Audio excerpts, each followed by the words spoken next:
Welcome. బరువు తగ్గాలి, స్లిమ్గా కనిపించాలి, సన్నగా ఉండాలి, గ్లామర్ ఎంత మాత్రం తగ్గొద్దు.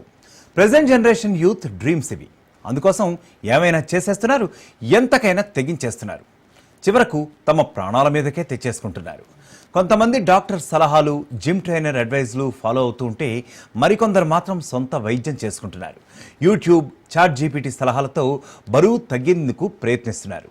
తాజాగా యూట్యూబ్ చూసి బరువు తగ్గడానికి ప్రయత్నించి ఓ విద్యార్థి మృతి చెందడం తీవ్ర కలకలం రేపుతోంది.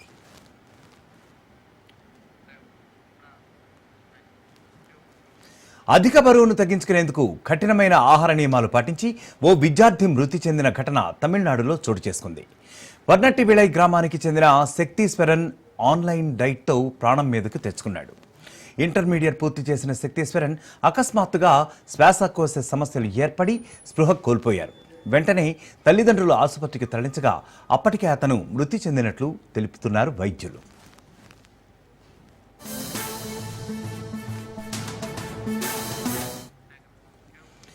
తమ కుమారుడు అధిక బరువుతో ఇబ్బంది పడుతున్నట్లు శక్తీశ్వరన్ పేరెంట్స్ తెలిపారు.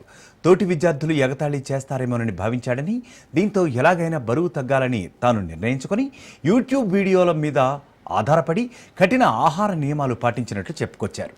3 నెలలుగా కేవలం నీళ్లు, పండ్ల రసాలు మాత్రమే తాగుతూ వ్యాయామం చేశాడని చెప్పుకొచ్చాడు శక్తీశ్వరన్ తల్లిదండ్రులు. జలుబు ఎక్కువై శ్వాస తీసుకోవడానికి ఇబ్బంది పడి ఆఖరికి తమ బిడ్డ చనిపోయాడని ఆ తల్లిదండ్రులు వాపోయారు.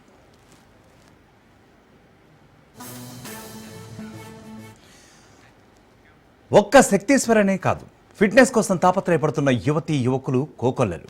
ప్రస్తుత కాలంలో చాలామంది బరువు తగ్గించుకోవాలని, స్లిమ్గా కనిపించాలని కోరుకుంటున్నారు. దీంతో అవసరం లేని డైట్, అనవసరమైన డైట్ ప్లాన్స్తో ప్రాణాలను కోల్పోతున్నారు.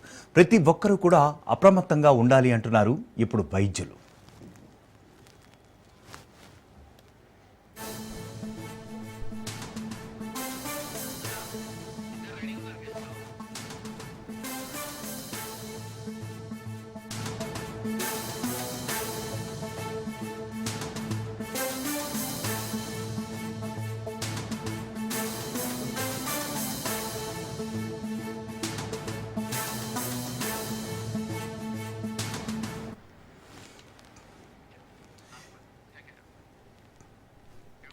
ఇక ఇదే విషయంపై మనతో ఈరోజు చర్చించడానికి ప్రముఖ హ్యాపీ బ్యూటీ క్లినిక్ వైద్యులు రామంతాపూర్కి చెందినటువంటి డాక్టర్ హితేష్ కుమార్ లైన్లో ఉన్నారు. అలాగే ప్రముఖ అనలిస్ట్ అందే సత్యం గారు కూడా లైన్లో ఉన్నారు.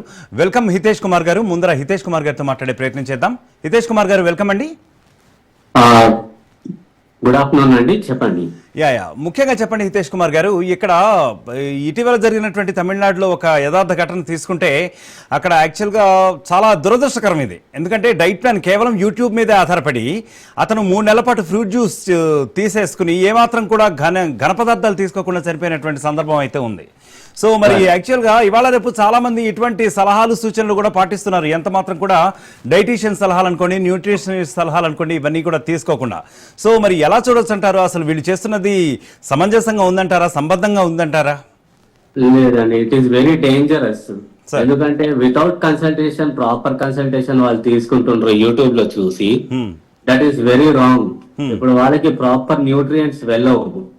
ఓన్లీ జ్యూస్ పైన తీసుకుంటే ఇట్లాంటి ప్రాబ్లమ్ అయ్యే అవకాశం ఉంటది. So they should take only balanced diet. ఎప్పుడు కూడా వెయిట్ లాస్ చేసేటప్పుడు ప్రాపర్ కన్సల్టేషన్ తీసుకొని ప్రాపర్ వేలో తీసుకోవాలి. ఇది అడ్వైస్. ఇంకా బ్యాలెన్స్డ్ డైట్ తోనే వెయిట్ లాస్ చేయాలి, న్యాచురల్ వేలో.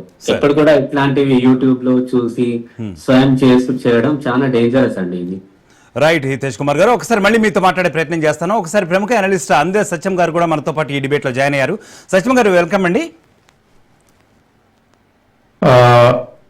నేను ఒక అకాడమిషియన్ గా రోజు మీ డిబేట్లలో జాయిన్ అయ్యేవాడిని. ఇవాళ ఈ టాపిక్ మీద ఎందుకు జాయిన్ అయ్యానంటే, నా స్టూడెంట్ లైఫ్ లో నేను యూనివర్సిటీ కెప్టెన్ ని, వాలీబాల్ యూనివర్సిటీ కెప్టెన్ గా ఉన్నాను. ఒక అవగాహన తోటి మాట్లాడాలనే ఉద్దేశంతో ఐ స్టే విత్ యూ. ఒకటి ఏమిటంటే, గతంలో మా జనరేషన్స్ లో స్కూల్స్ కు పెద్ద పెద్ద క్యాంపస్లు ఉండేవి. చదువుకున్నటువంటి స్కూల్స్ కు దరిదాపు 5వ తరగతి నుండి 10th వరకు కూడా న్యాచురల్ ఎక్సర్సైజ్ ఉండేది. అంటే స్కూల్స్లో పాఠాలు చెప్పేటువంటి అవర్స్ కాకుండా మిగతాదంతా గ్రౌండ్ అంతా ఎగిరేవాళ్ళం. అది కబడ్డీ, వాలీబాల్, పర్టికులర్ గేమా లేదా స్పెషలైజేషన్ గేమ్స్ అవసరం లేదు, లేదా ఆర్గనైజ్డ్ ట్రైనింగ్ ఇటువంటి ఏమి లేకుండా ఏదో ఒక ఆట పేరు మీద స్కూల్లో విద్యార్థులందరూ ఒక ఫిజికల్ ఎక్సర్సైజ్, ఫిజికల్ యాక్టివిటీలు ఉండేవాళ్ళు. తర్వాత ఇళ్లలో కూడా సాధారణంగా పెద్ద ప్రహరీలు ఉండి ఇళ్లలో కూడా అదే పరిస్థితి ఉండేది. ఇప్పుడు దరిదాపు అపార్ట్మెంట్ కల్చర్ వచ్చి దరిదాపు బందీలాగా ఉంటాం కుటుంబాలు కూడా. తర్వాత రెండోది స్కూల్స్ అన్ని కూడా దరిదాపు 90% స్కూల్స్ కు గ్రౌండ్స్ లేకుండా కేవలం మరి హైదరాబాద్ లాంటి చోట్ల టౌన్లలో అయితే 4th ఫ్లోర్లో 5th ఫ్లోర్లో స్కూల్స్ ఉంటున్నాయి. తర్వాత గ్రౌండ్ లెవెల్ ఉన్న వాటికి ప్లే గ్రౌండ్ ఉండడం లేదు. 90% స్కూల్స్ కు ప్లే గ్రౌండ్ లేదు ఇవాళ. దాంతో పిల్లవాడు, ఇప్పుడు చనిపోయిన పిల్లవాడు ఇంటర్మీడియట్కి వచ్చాడు. అవునండి. కాబట్టి స్కూల్ 10th స్కూల్ వరకు తన గనక ఫిజికల్ యాక్టివిటీ ఉంటే తను ఇటువంటి దాంతో బాధపడేవాడు కాదు. నేను లావున్నా, నేను ఇతర పిల్లలు బనాయిస్తారేమో, అందుకని నేను స్లిమ్ కావాలనేటువంటి పరిస్థితి ఉండేది కాదు. కాబట్టి ఇటువంటి న్యాచురల్ ఎక్సర్సైజెస్ కానీ ఇటువంటి న్యాచురల్ ప్లే కానీ లేకుండా తోటి ఇవాళ ఊబకాయంతో పిల్లలు, చిన్న పిల్లలు కూడా ఊబకాయంతో బాధపడుతున్నారు. కాబట్టి ఇప్పుడున్న పరిస్థితుల్లో ఎట్లా కంట్రోల్ చేయాలి, ఊబకాయాన్ని ఎట్లా కంట్రోల్ చేయాలనేది సెకండ్ థింగ్. అసలు ఫస్ట్ థింగ్ కావాల్సిన ఇన్ఫ్రాస్ట్రక్చర్ ఫెసిలిటీస్ లేవు, కావలసినటువంటి వాతావరణం లేదు. తర్వాత స్కూల్స్ కూడా ఉదయం 10ంటికి 9ంటికి పోతే 5ంటి వరకు కూడా పిల్లల్ని వంగబెట్టి చదివించడం తప్ప ఫిజికల్ యాక్టివిటీ లేదు. ఇవాళ కార్పొరేట్ స్కూల్స్ కానీ మిగతా స్కూల్స్ లో 6ంటి వరకు పీరియడ్ చెప్పి మళ్ళీ 1 అవర్ డిన్నర్ తర్వాత మళ్ళీ అలాగే మెడల్ ఉంచి చదువుకుంటున్నారు. నేను కొన్ని కార్పొరేట్ స్కూల్లో చూస్తే 4 to 6 మధ్య కూడా వాళ్ళకి ఆటలు లేవు, ఎక్సర్సైజ్ లేదు. ఇటువంటి దుస్థితి ఉంది. కాబట్టి పిల్లలు ఎక్కువ మంది ఇటువంటి ఊబకాయతోటి కానీ లేకపోతే ఎక్సర్సైజ్ లేనటువంటి బాడీ కానీ ఇటువంటివి ఉండి ఎట్లా వాళ్ళకు 17-18 ఏళ్ల వయసు నుంచి పై జీవితంలో ఎట్లా స్లిమ్ కావాలనేటువంటి ఒక తాపత్రయంతో ఇటువంటి వాటికి పాల్పడుతున్నారు. కాబట్టి ఇట్లా అనార్గనైజ్డ్ ఆలోచనలు వచ్చినాయి అంటే చుట్టూన్నటువంటి పరిస్థితులు కూడా అటువంటి దుస్థితికి విద్యార్థులు నెట్టేసినాయి. అటువంటి దుస్థితి నుంచి పిల్లల్ని బయటపడాల్సినటువంటి అవసరం ఉంది. రైట్ సత్యం గారు, మళ్ళీ మీతో మాట్లాడే ప్రయత్నం చేస్తాను. ఒక్కసారి డాక్టర్ హితేష్ కుమార్ గారు కూడా లైన్ లో ఉన్నారు కాబట్టి, హితేష్ కుమార్ గారు ముఖ్యంగా చెప్పండి. ఇప్పుడు ప్రముఖ అనలిస్ట్ అందే సత్యం గారు చెప్పినట్లుగా నేడు ఉన్నటువంటి కాలమాన పరిస్థితుల్లో అయితే యాక్చువల్ గా కార్పొరేట్ స్కూల్ నేపథ్యం అనుకోండి, తర్వాత ముఖ్యంగా ఇక్కడ మృతుల వయసు ఏంటంటే ముఖ్యంగా ఈ సంఘటనకు సంబంధించినంత వరకు 17 సంవత్సరాలు ఉన్నట్టుగా కూడా తెలుస్తోంది. ఎందుకంటే జస్ట్ కంప్లీటెడ్ ఇంజనీరింగ్ హితేష్ గారు. సో అతని వయసును దృష్టిలో పెట్టుకుని కానివ్వండి, but at the same time అతని యొక్క శారీరకంగా వచ్చేటటువంటి మార్పుల్ని దృష్టిలో పెట్టుకుని కానీ, మరి అతను చేసినటువంటి అతను మాత్రమే కాదు, he must have become the victim for now. But చాలా మంది ఈ రకంగా డైట్ ప్లాన్స్ ఏ రకమైనటువంటి గైడెన్స్ లేకుండా ఫాలో అవుతున్న వాళ్ళు అయితే ఉన్నారు. సో మరి ముఖ్యంగా ఆ వయస్సులో ఏ రకమైనటువంటి మార్పులు వచ్చే అవకాశం ఉంది? అందే సత్యం గారు చెప్పినటువంటి విశ్లేషణతో మీరు ఎలా ఏకీభవిస్తారు? ఇప్పుడు ఎట్లా ఉంది అండి, యూట్యూబ్ లో చూసి చాలా జనాలు వేరే వేరే డైట్ ప్లాన్స్ ఉంటాయి, డైట్ ప్లాన్స్ ఫాలో చేస్తారు. కానీ ఆ ప్రాపర్ గైడెన్స్ ఉండాలి దానికి. ఇప్పుడు proper nutritionist, proper dietitian guidance ఉంటే ప్రాపర్ వేలో వెయిట్ లాస్ చేయగలుగుతారు వాళ్ళు. కానీ ఇప్పుడు వితౌట్ కన్సల్టేషన్ మనమే స్వయమే చేసుకుంటున్నాం చూసి. సో వితౌట్ ఫుల్ నాలెడ్జ్ ఇప్పుడు చేసుకుంటే చాలా ప్రాబ్లమ్ వస్తున్నాయండి. కిడ్నీ స్టోన్స్ వస్తున్నాయి, గాల్ బ్లాడర్ స్టోన్స్ వచ్చేస్తున్నాయి. ఎందుకంటే without proper guidance they will take balanced diet తీసుకోరు. సో ఇప్పుడు అది సార్ చెప్పినా కూడా కరెక్ట్. ఇప్పుడు నా ఇన్ఫ్రాస్ట్రక్చర్ ఫెసిలిటీస్ కూడా లేవు స్కూల్లో, సో ఎక్సర్సైజ్ లేదు. But still like weight loss చేయాలని ఉంటది వాళ్ళకి. So they should always do it under proper supervision in case they want to do. But it is not advisable to see the YouTube చూసి ఏదో ఒకటి చేసి తొందరగా మనం వెయిట్ లాస్ చేయాలని అట్లాంటి ఎప్పుడు కూడా చేయకూడదు. మేము ఎప్పుడు కూడా సలహా ఇయ్యము. As a dietician we will always say balanced diet తీసుకోవాలి, మన న్యూట్రిషన్ ప్రాపర్ ఉండాలి అండ్ ఎక్సర్సైజ్ ఉండాలి బాడీకి. ముఖ్యంగా చెప్పండి హితేష్ కుమార్ గారు, యాక్చువల్గా ఎందుకంటే ఇవాళ రేపు కూడా నాట్ ఓన్లీ డైట్ ప్లాన్ అండి, రకరకాలైనటువంటి ఆరోగ్య చిట్కాలు అంటే ఏ విధమైనటువంటి ఒక వైద్యుల సలహాలు కానీ సూచనలు కానీ గైడెన్స్ కానీ ఒక సర్టిఫికేషన్ కానీ లేకుండా రకరకాలైనటువంటి చిట్కా వైద్యాలు అనుకోండి ఇంకోటి కూడా వస్తున్న నేపథ్యం అయితే ఉంది. అందరూ కూడా ఆ యూట్యూబ్లు చూడటం ఫాలో అవడమే జరుగుతూ ఉంది. దానివల్ల చాలా ప్రాణాంతకమైనటువంటి పరిస్థితులు కూడా వస్తూ ఉన్నాయి, not only about dieting. So మరి దీనంతటికి కూడా యాక్చువల్గా ఏ రకమైనటువంటి చర్యలు చేపడితే బాగుంటుంది అంటారు ముఖ్యంగా యాక్చువల్గా? ఇప్పుడు యూట్యూబ్ లో చూసి ఎట్లా అవుతుందండి, ఎప్పుడు కూడా ఆల్వేస్ కరెక్ట్ సూపర్విజన్ లో చేసుకుంటే ప్రాసెస్ ఉంటది అది వెయిట్ లాస్. వాళ్ళు అట్లా ఫాలో చేస్తే వాళ్ళకి ప్రాపర్ రిజల్ట్స్ ఉంటాయి, లేకపోతే సైడ్ ఎఫెక్ట్స్ ఉంటాయి కదా. ఇప్పుడు ప్రాపర్ గైడెన్స్ లేకపోతే వాళ్ళకి సైడ్ ఎఫెక్ట్స్ వస్తాయి. మేబీ కిడ్నీ స్టోన్స్ కూడా వచ్చే అవకాశం ఉంటది, గాల్ బ్లాడర్ స్టోన్స్ వచ్చే అవకాశం ఉంటది. ప్రాపర్ గైడెన్స్ లేకపోతే ఎట్లాంటి ప్రాబ్లమ్స్ వచ్చే అవకాశం చాలా ఉంటాయి. So they should always look for first thing. ఇప్పుడు ఇన్ కేస్ డైట్ కూడా చేస్తలేరు కానీ ఎక్సర్సైజ్ మాత్రం కంపల్సరీ ఉండాలి కదా. ఎక్సర్సైజ్ ఉండదు, only they will go for liquid diet kind of a thing. That is very risky affair. Like maybe కొంచెం weight loss అవుతుంది కానీ సైడ్ ఎఫెక్ట్స్ ఎక్కువ ఉంటాయి. సో ఇప్పుడు న్యూ జనరేషన్ వచ్చి ఇప్పుడు వాళ్ళకి వెయిట్ మేజర్ కన్సర్న్ ఉంది బికాస్ ఆఫ్ ప్రెషర్, టెన్షన్, కొంచెం వెయిట్ గెయిన్ అవుతుంది వాళ్ళకి. But always advisable, they should take proper consultation and not follow these YouTube recipes. Okay okay right Hitesh గారు, మళ్ళీ మీ దగ్గరికి మాట్లాడే ప్రయత్నం చేస్తాను. ఒక్కసారి మరి సత్యం గారి దగ్గరికి వెళ్ళే ప్రయత్నం చేద్దాం. సత్యం గారు ముఖ్యంగా చెప్పండి, యాక్చువల్గా ఇప్పుడు హితేష్ కుమార్ గారు, డాక్టర్ హితేష్ కుమార్ గారు చెప్పినట్టుగా, ఎందుకంటే ముఖ్యంగా ఇప్పుడు మృతుల వయసులో అయితే 17 సంవత్సరాలు అంటున్నాం, బట్ ఇతని విషయం కాసేపు మనం పక్కన పెడితే కనుక చాలా మంది యూట్యూబ్లో సెల్ఫీలు అనుకోండి, సెల్ఫీల మోజులో పడి కొంతమంది ప్రాణాలు తీసుకుంటున్న సంఘటనలు చూస్తూ ఉన్నాం, రైట్? అలాగే రీల్స్ మోజులో పడి కొంత ప్రాణాలు కోల్పోతున్నటువంటి సంఘటనలు అయితే చూస్తూ ఉన్నాం.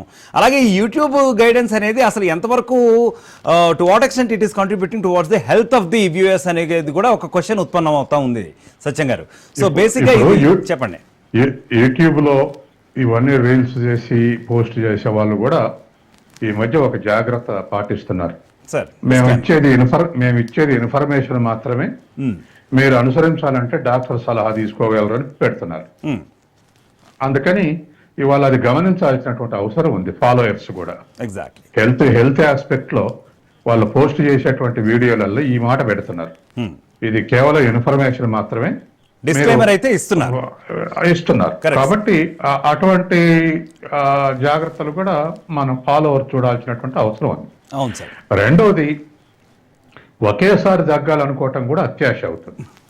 ఎందుకంటే బాడీకి ఓవర్ ఇంటెన్సిటీ ఉంటే ఇటువంటి జరిగే అవకాశం ఉంది. మనం రాజ్ కుమార్ సన్ సినిమా హీరోని చూసాం, హెవీ ఎక్సర్సైజ్ చేస్తూ జిమ్ లోనే చనిపోయాడు. అటువంటి ఇన్సిడెంట్స్ ఆటల్లో కూడా చాలా ఇంటెన్సివ్ కాంపిటీషన్ ఎదుర్కొంటప్పుడు కూడా అట్లే మనం రిజల్ట్స్ చూస్తున్నాం. కాబట్టి ఫాలో అయ్యేటప్పుడు కూడా మినిమం నామ్స్ ఫాలో కావాల్సినటువంటి అవసరం ఉంది. కాబట్టి అది సంవత్సరంలో 2 సంవత్సరాల్లో బాడీ కంట్రోల్కి రావాల్సినటువంటిది నెల రోజుల్లో కావాలన్నటువంటి ఒక హై అంబిషన్ తోటి ఇటువంటి జరిగే అవకాశం ఉంది. కాబట్టి న్యాచురల్ కోర్సులో అటు డాక్టరు ఇటు డైటీషియన్ ఇద్దరు చెప్పేటువంటి ఫాలో అవుతూనే జిమ్ ఎక్స్పర్ట్ సలహాలు కూడా తీసుకోవాల్సినటువంటి అవసరం ఉంది. ఈ మూడిటి కాంబినేషన్ తోటి మాత్రమే they can do in right direction, లేకపోతే ఇటువంటి ఇన్సిడెంట్ జరిగేటువంటి అవకాశం ఉంది. తర్వాత ఇంకోటి కూడా వీళ్ళకు డెమాన్స్ట్రేషన్ ఎఫెక్ట్ అంటారు. ఒకళ్ళు చూసి ఇంకోళ్ళు చిక్కాలనుకోవటం, ఒకళ్ళు చూసి ఇంకోళ్ళు బాడీ మెయింటైన్ చేయాలనుకోవటం, ఇవి కూడా తగ్గించుకోవాల్సినటువంటి అవసరం ఉంది. ఎందుకంటే న్యాచురల్ గా కొంతమంది కాన్షియషన్ ఆఫ్ బాడీని బట్టి ఉంటుంది. Correct sir.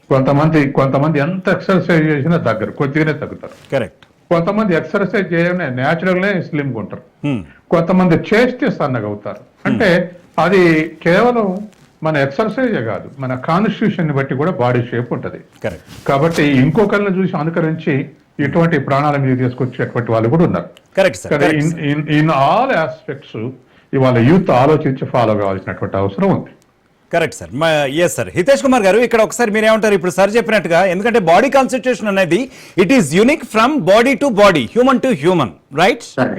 సో యా ఇప్పుడు సార్ ఎగ్జాక్ట్ గా చెప్పినట్టుగా మరి ఇది ఎంతవరకు వీళ్ళందరూ కూడా ఫాలో అవడం సమంజసం అంటారా? యాక్చువల్లీ సార్ చెప్పిన దాంతో మీరు ఎంతవరకు కూడా అగ్రి అవుతారు? కొన్ని పాయింట్స్ మీరు కూడా చెప్పండి. ఇప్పుడు సార్ కరెక్ట్ చెప్పినారండి. ఇప్పుడు everybody is different, metabolism will differ. వాళ్ళ మెటబాలిజం బట్టి వాళ్ళ బాడీ ఉంటది. సో ఎప్పుడు కూడా మనం ఇది వెయిట్ లాస్ చేసేటప్పుడు we should not look for the immediate results. ఇప్పుడు ideal body weight loss every month తీసుకుంటే 1 to 3 kgs చేయాలి. ఇప్పుడు క్రాష్ డైట్స్ తీసుకొని they will try to lose maybe 5 kgs 10 kgs.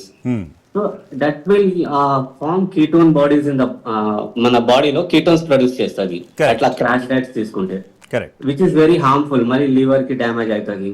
So proper supervision లేకుంటే ఎట్లాంటి problem వచ్చే అవకాశం ఉంటది. సార్ చెప్పిన కరెక్టే. ఇప్పుడు proper dietitian, doctor, maybe exercise, gym, ఆ 3 సలహా తీసుకొని వాళ్ళు వెయిట్ లాస్ చేస్తే ఆల్వేస్ బెటర్. లేకపోతే at least dietitian consultancy, natural food పైన, బ్యాలెన్స్డ్ డైట్ పైన వెయిట్ లాస్ చేయాలి ఎప్పుడు కూడా. ఇట్లాంటివి liquid diets, direct rash diets is very dangerous for persons. Sir yeah thank you sir. ఒకసారి మళ్ళీ నేను సార్ దగ్గరికి వెళ్ళే ప్రయత్నం చేస్తాను. సార్ ముఖ్యంగా చెప్పండి సత్యం గారు, యాక్చువల్లీ ఇందాక మీరు చెప్తున్నటువంటి కొన్ని అమూల్యమైనటువంటి సలహాల్లో అప్పటి కాలంకి ఇప్పటి కాలానికి చాలా స్ట్రాటజికల్ డిఫరెన్స్ ఉంది. ఎందుకంటే కొన్ని జనరేషన్స్ ముందరైతే సరైనటువంటి ఆట స్థలాలు కానీ, ముఖ్యంగా స్కూల్ కైండ్ ఆఫ్ ఎన్వైర్న్మెంట్లో సరైనటువంటి ఆట స్థలం కానీ, సరైనటువంటి ఇన్ఫ్రాస్ట్రక్చరల్ ఫెసిలిటీస్ కానీ ఇవన్నీ కూడా అప్పట్లో ఉండేవి. ఇప్పుడు ఉన్నటువంటి కార్పొరేట్ స్కూల్ సంస్కృతిలో మాత్రం ఇవన్నీ కూడా మిస్ అవుతున్నటువంటి ఒక సందర్భం చాలా క్లియర్గానే కనపడుతోంది. సో మరి ఒకటే కాదండి సార్ అదొకటే కాదు. ఇప్పుడు ఇన్ఫ్రాస్ట్రక్చర్ ఫెసిలిటీస్, పిల్లల అడాప్షన్ ఇదే కాదు, తల్లిదండ్రులు ఇచ్చే డైట్ లో కూడా తేడా ఉంటుంది. తల్లిదండ్రులు ఇచ్చే డైట్ లో ఇవాళ మేము దరిదాపు మార్నింగ్ ఏదో లైట్ టిఫిన్ తీసుకొని మధ్యాహ్నం కూరగాయలు, ఇటువంటి ఏదో సండే వస్తే నాన్ వెజ్ ఇట్లుండేది. ఇప్పుడు పిల్లలందరికి కూడా తల్లిదండ్రులు గారాబా కొద్దీ అప్పుడు పిల్లల సంఖ్య 6 డజన్ ఉండేది. 6 డజన్ మంది యావరేజ్ సైజు, ఫ్యామిలీ సైజ్. మన భారతదేశంలో 1970s 80s లో యావరేజ్ సైజు 6-7 ఉండేది. ఇప్పుడు వచ్చే వరకు ఫ్యామిలీ సైజు 4 నుంచి 3 తగ్గిపోతుంది. అంటే ఇంట్లో ఒక్కడే పిల్లగాడు ఒక్కడే ఉంటారు. ఈ ఒక్కటే గారాబంతో బిస్కెట్లు, తర్వాత బర్గర్లు, తర్వాత ఇటువంటి జిలేబీలు, స్వీట్లు, ఆల్ టైప్ ఆఫ్ స్వీట్లు, ఇటువంటి అన్ని పెడుతున్నారు. ఇవన్నీ కూడా హార్మ్ఫుల్లే. తల్లిదండ్రులకి ఇవి హార్మ్ఫుల్ అని తెలవదు. పిల్లలు తర్వాత బయటికి పోతే కూడా తినేటువంటి కేకులు కానీ, లేకపోతే ఇటువంటివన్నీ కూడా మళ్ళీ అక్కడ వాళ్ళు కూడా బజార్లో అదే డైట్ తింటున్నారు. ఇవన్నీ కూడా తల్లిదండ్రులు పెట్టేటువంటి డైట్ లో కూడా చాలా తేడా ఉంది. ఒక 40-50 ఏళ్ల కింద పెట్టే డైట్ వేరు, ఇవాళ పెట్టేటువంటి డైట్ వేరు. కాబట్టి పిల్లలకు తేలికగా ఊబకాయం వచ్చే అవకాశం ఉంది. తర్వాత ఒకప్పుడు మనకు అసలు కూల్ డ్రింక్ అంటే తెలియదు, మంచినీళ్ళు తప్ప. ఇప్పుడు ఉదయం నుంచి సాయంత్రం వరకు కూల్ డ్రింక్, ఇంకా డిఫరెంట్ డ్రింక్స్ తాగుతున్నారు. ఇదంతా కూడా మనిషిని అన్యాచురల్ గా తయారు చేస్తుంది పిల్లల్ని. వాటిని రెగ్యులేట్ చేయడానికి ఇటువంటి వాటికి దగ్గర అవుతున్నారు. కాబట్టి ప్రాపర్ ఎడ్యుకేషన్, డాక్టర్ దగ్గర పోతే డాక్టర్ చెప్పడం అనేది అప్పటికప్పుడు చెప్పేది, కానీ పేరెంట్స్ కూడా ఒక అండర్స్టాండింగ్ తోటి పెట్టాలి. ఆ అండర్స్టాండింగ్ తో తర్వాత రెండోది పిల్లలకు కూడా ఎక్సర్సైజ్ లేదు. ఏదో మా చిన్నప్పుడు మెసిల్తో ఏదో ఒక ఆట ఆడాలని ఉండేది. ఇప్పుడు పిల్లగాలు మెసిల్తో సెల్ ఫోన్ పట్టుకోవాలని చూస్తున్నారు. అసలు ఎంత ప్రెజర్ చేసినా సెల్ ఫోన్ వదిలేయట్లేదు. ఇక కూల్ డ్రింకులు తాగి బర్గర్లు తిని కూర్చొని సెల్ ఫోన్లు చూస్తే ఇంకేమైందండి, బాడీ డేంజరస్ లెవెల్ పోతుంది. కాబట్టి ఇవాళ ఆ పేరెంట్స్ యొక్క గ్రో చేసే విధానంలో కూడా మార్పు రావాల్సినటువంటి అవసరం ఉంది. పిల్లలు ఒక సెట్ ఆఫ్ ప్రిన్సిపల్స్ కి అడాప్ట్ అయినాక వాటిని మార్చడం కష్టం అవుతుంది. అది ఇంట్లో మనం కూడా ఫాలో అవుతా ఉన్నాం. ఈ పరిస్థితి నుంచి పేరెంట్స్ దూరంగా ఉంటే పిల్లలు కూడా దూరంగా ఉంటారు. స్కూల్స్ దగ్గర కూడా దూరంగా ఈ వాతావరణాన్ని దూరంగా ఉంచాల్సినటువంటి అవసరం ఉంది. మనం ఒక 10 రూపాయలు 20 రూపాయలు ప్యాకెట్ మనీని ఖర్చు ఇస్తే స్కూల్స్ దగ్గర అవే పని చేస్తున్నారు వాళ్ళు. కాబట్టి ఇటువంటి పరిస్థితుల్లో కంప్లీట్ గా డిఫరెన్స్ ఆఫ్ గ్రోత్ ఉండాల్సినటువంటి అవసరం ఉంది. Correct sir. ఒకసారి హితేష్ కుమార్ గారితో మాట్లాడదాం. హితేష్ గారు ముఖ్యంగా చెప్పండి, ఇప్పుడు డాక్టర్ మన అందేశ్ సత్యం గారు చెప్పినట్టుగా ఇప్పుడు ఉన్నటువంటి విద్యార్థులు కానివ్వండి, స్టూడెంట్స్ కల్చర్లో యాక్చువల్లీ జంక్ ఫుడ్ కూడా అలవాటు పడుతున్నటువంటి పరిస్థితి ఉంది. చాలా ఇంపార్టెంట్ పాయింట్ చెప్పారు ఆయన సత్యం గారు. యాక్చువల్గా జంక్ ఫుడ్కి అలవాటు పడుతున్నారు. At the same time parents concentration కూడా చాలా మిస్ అవుతున్నటువంటి పరిస్థితి. ఎందుకంటే ఉరుకు పరుగుల జీవితంలో యాక్చువల్గా so they are not much conscious about their children's food habits as well. So మరి ఇది ఎంతవరకు కూడా దోహదపడుతుంది సార్ వాళ్ళ ఆరోగ్యానికి? ఇన్ఫాక్ట్ అనారోగ్యానికి పాలవుతున్నారు కదా. ఇప్పుడు మేజర్ రీజన్ జంక్ ఫుడే అండి. వాళ్ళకి ఒబిసిటీ వచ్చిన main reason is junk food, cool drinks, lack of exercise, ఇంకా sleep, lack of sleep one of the factors is there. వీళ్ళు ఫోన్ అలవాటు అయిపోయినారు అందరు యంగ్ జనరేషన్స్. సో ఫోన్ పైననే ఎక్కువ కాన్సన్ట్రేషన్ ఉంటది. స్లీప్ పర్టికులర్ తీసుకోరు. సో హార్మోనల్ ఇంబ్యాలెన్స్ వచ్చే అవకాశం ఉంటది. So all these factors combining are creating problem for the kids, even for the adults. Adults కూడా ఇప్పుడు మోస్ట్లీ మన బర్గర్ కింగ్, మన అందరు బర్గర్స్, పిజ్జాస్, మైదా ప్రోడక్ట్స్ తీసుకుంటారు, ఎక్కువ కూల్ డ్రింక్స్ తీసుకుంటుండ్రు. దానివల్ల ఏమైతుందంటే వాళ్ళకి కూడా ప్రెషర్ ఉంటది, టెన్షన్ ఉంటాయి లైఫ్. దానికి కలిపి ఇది unnatural food which is not balanced.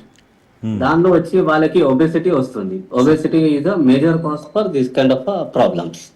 So ఇప్పుడు బ్యాలెన్స్డ్ డైట్ అంటే వీ షుడ్ టేక్ 50% కార్బోహైడ్రేట్స్, మన 30% ప్రోటీన్స్, మిగతా ఫ్యాట్స్ అండ్ దెన్ రఫిన్స్. అట్లా మనం బ్యాలెన్స్ తీసుకుంటే it should be like combining rice, right sir. ముఖ్యంగా ఒక ప్రశ్న అడుగుతాను sir, sorry to interrupt you. ఇక్కడ ఈ మధ్య ఇంకొక ఫండా కూడా వస్తుంది యాక్చువల్గా. ఏంటంటే కీటో డైట్స్ అని, ఏదో ఇన్స్టంట్ డైట్స్ అని, 10 రోజుల్లో బరువు తగ్గించేస్తామని చెప్పి 5 రోజుల్లో బరువు తగ్గించేస్తాం, మీకు ఎందుకు వారం రోజుల్లో 20 కేజీలు తగ్గిపోతారు, ఈ రేంజ్లో అడ్వర్టైజ్మెంట్స్ కూడా గుప్పించే పరిస్థితులు కూడా ఉన్నాయి. సో మరి ఇవి ఎంతవరకు సబబ్ అంటారు? ఇవి అసలు యాక్చువల్గా హెర్బల్ ట్రీట్మెంట్స్ అయినా అసలు ఇవి to what extent can we rely upon that? No sir, అది రిలయబుల్ కాదు. కీటో డైట్స్ ఉంటాయి, బట్ కీటో డైట్స్ మనం ఫాలో చేసిన పద్ధతి ఉంటది. That should be under perfect supervision of a dietitian and exercise coach. అట్లా డైరెక్ట్ తీసుకోవడం అట్లా రాంగ్ ఉంది అది. సో కీటో డైట్స్ వర్క్ చేస్తే, కానీ it is also harmful. Ketones produce అయ్యే అవకాశం ఉంటది, లివర్ డామేజ్ అయ్యే అవకాశం ఉంటది. సో ప్రాపర్ సూపర్విజన్ లో చేస్తే ఓకే అండి, but it should be always with balanced diet, coupled with balanced diet. ఒక్క మాట అండి సార్, ఇంకోటి కూడా అండి, నేను ఇప్పుడు తల్లిదండ్రులకు ప్రాపర్ గైడెన్స్ ఇవ్వాలి, తర్వాత చుట్టూన్న పరిస్థితులు అన్నాను. ఇవాళ ఒకప్పుడు పిల్లలు school students, college students, parents లేకపోతే టీచర్స్ వీళ్ళిద్దరు ఇన్స్పైర్ చేసేవాళ్ళు. ఇప్పుడు వాళ్ళిద్దరి ప్రభావం లేదు. టీవీల ప్రభావం, తర్వాత సెల్ ఫోన్ల ప్రభావం ఎక్కువ. దీంట్లో ఏం చేస్తున్నారు, దరిద్రులు అనాలే, సినిమా హీరోలు కూల్ డ్రింకుల్ని, తర్వాత గుట్కాల్ని వీటిని ప్రమోట్ చేస్తున్నారు. వీటిని సహజంగానే యంగ్ ఏజ్ లో పిల్లలు వాళ్ళని ఫాలో అవుతున్నారు. కాబట్టి ఇప్పుడు ఆల్ ఇంగ్లాండ్ ఛాంపియన్ అయినటువంటి Gopichand shuttle badminton all England champion అయ్యి ఇండియాకు రాగానే కూల్ డ్రింకులు అప్లోడ్ అయినాయి, మీరు యాడ్ ఇవ్వండి అని చెప్పేసి. అంటే ఆయన రిజెక్ట్ చేశాడు. నేను ఛాంపియన్ కావటంలో ఏ కూల్ డ్రింక్ పాత్ర లేదు, అటువంటి చెడ్డవాడికి యాడ్స్ ఇవ్వనని రిజెక్ట్ చేశాడు. ఆ మాత్రం ఆదర్శాలు పాటించకుండా ఇవాళ ఉన్నటువంటి హీరోలు, హిందీ హీరోలు కానీ, తెలుగు హీరోలు కానీ, ఇటువంటి అన్నిటిని కూడా యాడ్స్ ఇస్తున్నారు. వాళ్ళకి ఇప్పుడు పుల్లెల గోపిచంద్తుడు పోలిస్తే వీళ్ళే పేదలు కాదు, సినిమా హీరోలు. కానీ వీళ్ళు వాళ్ళ పిల్లలకు కూల్ డ్రింకులు దాపుతారనండి. ఇప్పుడు యాడ్ చేసేటువంటి హీరోల పిల్లలకు కూల్ డ్రింకులు దాపుతారా, ఫ్రూట్ జ్యూసులు దాపుతారా? కానీ వాళ్ళు కూల్ డ్రింకులు తాగండి అని చెప్పేసి స్టేట్మెంట్ యాడ్స్ ఇస్తున్నారు. ఇవి చూసి పిల్లలు అడాప్ట్ అయ్యి ప్రమాదానికి లోనవుతున్నారు. కాబట్టి వాళ్ళకైనా బుద్ధి ఉండాలి. అందుకని అటువంటి పరిస్థితులు చుట్టూ వాళ్ళని, చిన్న యంగ్ మైండ్స్ ని అట్లా ఇవాళ అనారోగ్యానికి గురి చేస్తారు. Right sir. థ్యాంక్ యూ అందే Satyam garu. And at the same time thank you doctor Hitesh Kumar garu for joining us the debate. Thank you sir. Yeah, మొత్తం మీదైతే యాక్చువల్గా కేవలం ఒక్క శక్తీశ్వరన్ మాత్రమే కాదు, ఫిట్నెస్ కోసం తాపత్రయపడుతున్న యువకులందరూ కూడా ఈ శక్తీశ్వరన్ యొక్క సంఘటన ఏదైతే ఉందో తమిళనాడులో జరిగిందో అది చాలా హృదయ విదారకమైనటువంటి ఘటన అని చెప్పి అందరూ కూడా అభివర్ణించేటటువంటి పరిస్థితి అయితే ఉంది. ఇటువంటి యువకులు కూడా ఇప్పుడు కోకొలలు, ఎందుకంటే సోషల్ మీడియా ఇదంతా కూడా చూసి చాలా బ్లైండ్గా డైట్ ప్లాన్స్ అనుకోనివ్వండి, ఇంకా వివిధ రకాలైనటువంటి ఆరోగ్య చిట్కాలు అనుకోనివ్వండి, ఇవన్నీ కూడా చాలామంది బ్లైండ్గా ఫాలో అవుతున్నారు. కాబట్టి ఇవంతా కూడా కేవలం డాక్టర్ పర్యవేక్షణలో మాత్రమే, అలాగే ప్రస్తుతం జరుగుతున్నటువంటి దేశ కాలమాన పరిస్థితులన్నింటినీ దృష్టిలో పెట్టుకుని ప్రస్తుతం పెరుగుతున్నటువంటి పొల్యూషన్ ఏదైతే ఉందో వీటన్నింటినీ దృష్టిలో పెట్టుకుని కేవలం డాక్టర్ల యొక్క సలహాలు సూచనలతో మాత్రమే ఈ యొక్క ప్లాన్స్ అన్ని కూడా అనుకరించడం మంచిదే అని చెప్పి ప్రముఖ అనలిస్ట్ అందు సత్యం గారు ఈ రోజు మనతో చర్చించిన సందర్భం ఉంది. అలాగే హ్యాపీ వెయిట్ లాస్ క్లినిక్ రామంతాపూర్కి చెందిన డాక్టర్ హితేష్ కుమార్ కూడా మనతో చర్చించినటువంటి సందర్భం అయితే ఉంది. ఇక మరొక అంశంతో మళ్ళీ కలుద్దాం. అంటే then stay click on Raj.